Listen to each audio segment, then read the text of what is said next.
There is a woman inside Buckingham Palace who has never once chased the spotlight, and yet when she walks into a room, every head turns. She does not smile for approval. She does not soften her voice to keep the peace. She is Princess Anne, the Princess Royal, the hardest-working member of the British royal family for more than 4 decades. And in the summer of 2026, something shifted. A quiet confrontation began brewing, not at a press conference, not on social media, but behind the carved wooden doors of a palace that guards its secrets with the same iron discipline it has used for centuries. This is the story of 2 women, a crown's worth of jewels, a family caught in the middle, and a tension that goes back more than 50 years. To understand what happened in 2026, you have to go back to 1970. London was a different city then, looser, wilder, full of color and noise. Princess Anne was 20 years old. She was bold, fearless, and already one of the most striking young women in the country. She was also, according to royal biographers and historians who have studied this period closely, deeply taken with a young cavalry officer named Andrew Parker Bowles. He was charming, well-connected, and socially magnetic. He moved in the same circles as the royal family, polo matches, country estates, private clubs, and for a brief, intense period, he and Anne were very much an item. The problem was that Andrew Parker Bowles was also involved with someone else. Her name was Camilla Shand, the woman the world would one day know as Queen Camilla. Camilla and Andrew had an on-again, off-again relationship that stretched back to the late 1960s. According to royal biographer Sally Bedell Smith, and confirmed by multiple accounts, Andrew was seeing Camilla at the same time he was romantically involved with Princess Anne. Royal editor Richard K. later described the whole situation plainly, calling it a glamorous foursome. Anne and Charles on one side, Camilla and Andrew on the other, all of them tangled together in a way that would leave marks for decades. Camilla, reportedly furious about Andrew's wandering attention toward the king's own sister, made a move of her own. She turned to Prince Charles. According to biographer Penny Junor, Camilla's relationship with Charles began partly as a way to reclaim her own position in a situation where she felt she was losing ground. She thought, "Andrew is at the moment off with Princess Anne, teach Andrew a lesson," Junor wrote. It worked in a fashion. Andrew Parker Bowles eventually came back to Camilla.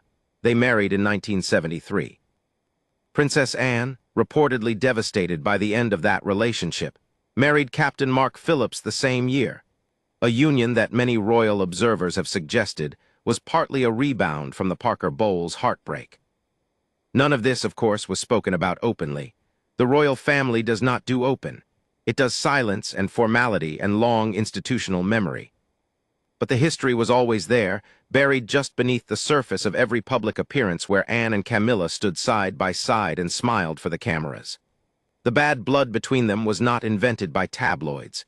It was real. It was rooted in something personal, and it never fully went away, even as both women grew older and the world changed around them.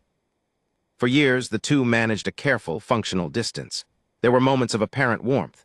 In November 2024, Princess Anne presented Camilla with an honorary doctorate of literature from the University of London. The photographs from that day showed 2 women who looked, by all appearances, at ease with each other. Royal commentators pointed to it as evidence that the old wounds had finally healed. And perhaps on the surface they had, but what the cameras captured and what happens inside a family are 2 very different things. The royal family has always known how to perform unity. The question is what lives beneath that performance. What began to surface in early 2026 was a pattern, quiet, methodical, and impossible to ignore for those paying close attention. Reports started emerging from palace insiders about the treatment of Princess Beatrice and Princess Eugenie, the daughters of Prince Andrew and Sarah Ferguson. Both women had spent years navigating the fallout from their father's catastrophic public disgrace. They had not been accused of any wrongdoing. They had stepped back from the front line of royal life, built careers and families, and continued to show up when the family needed them. And yet, quietly, doors were beginning to close on them. In March 2026, multiple reports indicated that Beatrice and Eugenie had been barred from attending Royal Ascot alongside the wider royal family, an event they had joined in previous years without issue. Then came the Chelsea Flower Show. No announcement was made. No explanation was offered. The sisters simply were not there. These absences may have seemed small from the outside, but inside the palace they carried weight. Beatrice and Eugenie were being edged out, and sources close to the family began pointing in one direction. According to reporting by IB Times UK and Heat magazine, palace insiders described Queen Camilla as being at the center of the push to sideline the York sisters. One source quoted described Camilla as doubling down on her efforts to push Eugenie and Beatrice out. Another claimed that William himself had, at least at this stage, been an unlikely ally to that position, though the reasons attributed to him were more complex and rooted in his broader feelings about the Andrew scandal. Princess Anne noticed. According to sources cited by Heat magazine and reported by multiple outlets in June 2026, Anne had grown fiercely protective of her nieces. She reportedly told those close to her that the treatment Beatrice and Eugenie were receiving was awful.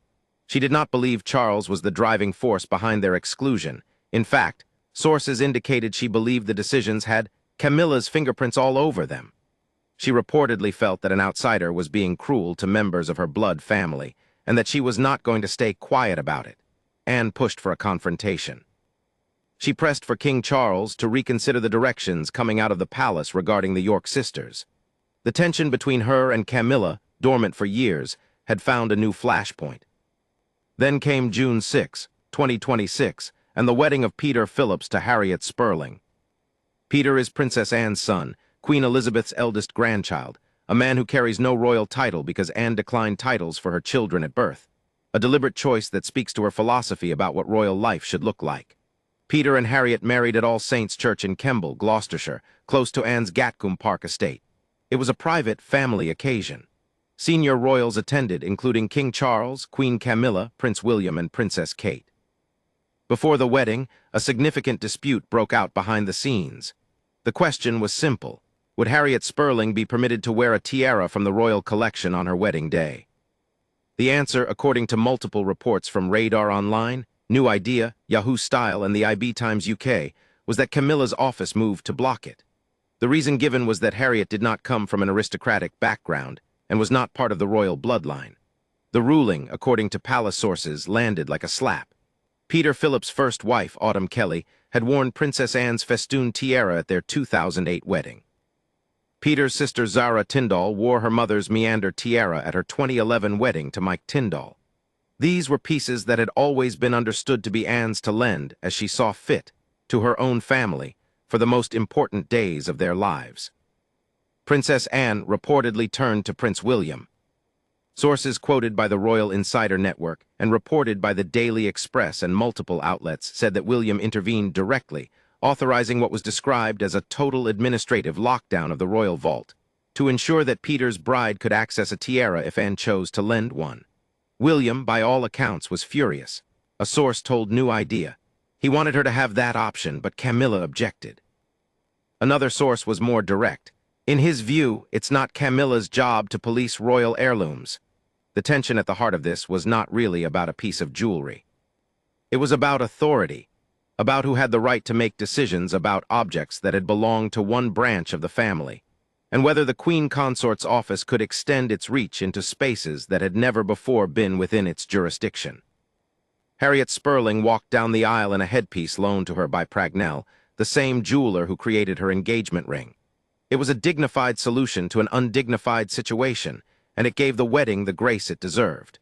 But the damage, in terms of the relationships involved, had already been done. William reportedly remained disgusted by the episode long after the ceremony. And Princess Anne, whose family had been directly affected, whose son's wedding had been touched by this dispute, whose jewels had effectively become a tool in a broader palace power struggle, had seen enough. There is something important to understand about Princess Anne that makes all of this land differently than it might with any other member of the family. She is not a woman who performs outrage for an audience. She does not give interviews about palace tensions. She does not go to the press. She has been doing royal work, real, unglamorous, boots-on-the-ground work, since the 1970s, and she has never expected thanks for it. She completed more official engagements than any other member of the royal family in multiple years running. She shows up. She does the job. And she expects others to do it too, with the same discipline and the same respect for what the institution actually means. What she reportedly cannot tolerate is what she sees as the use of royal power for personal positioning, the quiet exclusions, the strategic snubs, the use of jewels and events and invitations as instruments of control. Whether one agrees with her read of the situation or not, her frustration, according to every source that has spoken about this period, is genuine. She is not playing politics. She is reacting to what she believes is a fundamental distortion of what the royal family is supposed to be. The broader context matters here too. The royal family in 2026 is an institution under extraordinary pressure. Prince Andrew's arrest in February 2026 sent shockwaves through every corner of the palace.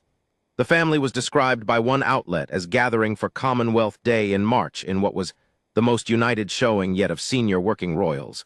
Since the crisis began, a telling phrase, because unity that has to be performed is unity that does not come naturally. Reports of tension between Camilla and Kate Middleton had been surfacing since late 2025, with palace aides describing their relationship as icy and insiders telling OK. Magazine that open warfare had erupted between the two women. The royal family, always a complex organism, was under stress from multiple directions at once. And into that already fractured landscape stepped the jewelry dispute, the York exclusions, and a woman who has spent more than 50 years watching how this family works, and who has strong, deeply held views about what is right. Princess Anne is not one of the people jostling for position in the current palace hierarchy. She does not need to be. She has her own standing, her own history, her own record of service. What she has and what is not transferable is the moral authority that comes from having done the work without complaint for decades. When she raises a concern, it is not background noise. It registers. By the summer of 2026, the picture that had emerged from a series of confirmed, reported events was this. A tension that began 50 years ago in the tangled, romantic lives of four young people had never entirely dissolved. It had adapted, quietened, and found new shapes over the years. And now, in a specific and documented cluster of confrontations, over the York sisters' place in the family, over a bride's right to wear a tiara, over the question of who controls what has always been understood as Anne's domain, it had surfaced again with more force than it had shown in years. No one inside the palace will confirm any of this on record. That is not how it works. But the sourced reports, the confirmed absences, the documented intervention over the royal vault, the on-record historical accounts of the relationship between these two women, taken together, they tell a story. It is the story of an institution navigating a generational shift in power, with different people holding fundamentally different ideas about how that power should be used and what it is for.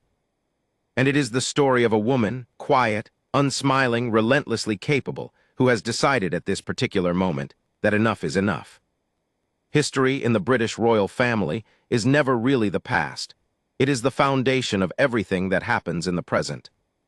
And the foundation of what is happening now between Princess Anne and Queen Camilla was laid in the summer of 1970, at a polo match, with a young cavalry officer standing between them. 56 years later, the distance between these two women is measured not in time, but in an accumulated weight of choices, exclusions, and a set of royal jewels that a bride never got to wear.